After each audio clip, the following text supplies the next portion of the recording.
has always been very critical when evaluating his own performance. As a supervisor for 10 years, he has enjoyed doing performance appraisals for others and providing praise as well as opportunities for improvement.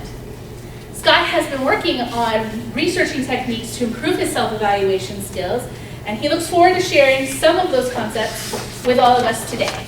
His speech title is What You Thinking? Scott Garber. Thank you. I'm Toastmaster, fellow members, distinguished guests. According to some experts, as much as 77% of the average person's self-talk is negative. The good news is that means there's a lot of room for improvement. Self-talk is nothing but the continuous stream of thoughts that goes on in our mind every day. Our self-talk represents the core of who we believe we are. Deep inside, our strengths, our weaknesses, our beliefs, our dislikes, everything. If we believe that we are good at something, our self-talk will typically be positive about that. If we believe that we are not good at something, then obviously we're going to have some negative spin to that in our self-talk. Making positive self-talk our natural mode of functioning will improve the odds of our success happening sooner rather than later. There are 4 steps that you can take in your daily life to improve your positive self-talk. Step 1, observe your dominant negative thoughts. Watch for self-criticism. The moment you recognize it happening, pull yourself up short and stop. Well, it's okay to admit your mistakes, but constantly berating yourself about them is not good. Change your vocabulary as a daily habit. Practice avoiding negative phrases like, oh, I can't do it, or it's impossible for me.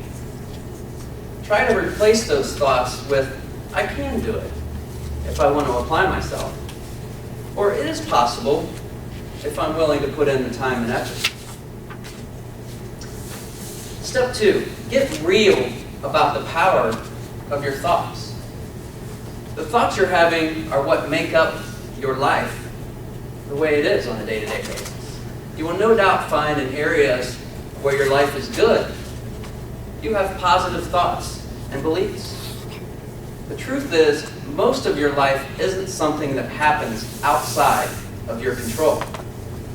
Your thoughts create your experiences, which means the way your life occurs depends on what's going on inside it. Use this tagline with yourself. Hey, this situation is messed up, but stuff happens. Maybe it's good that this happened. That way I can figure out how to deal with it if this situation comes up again in the future.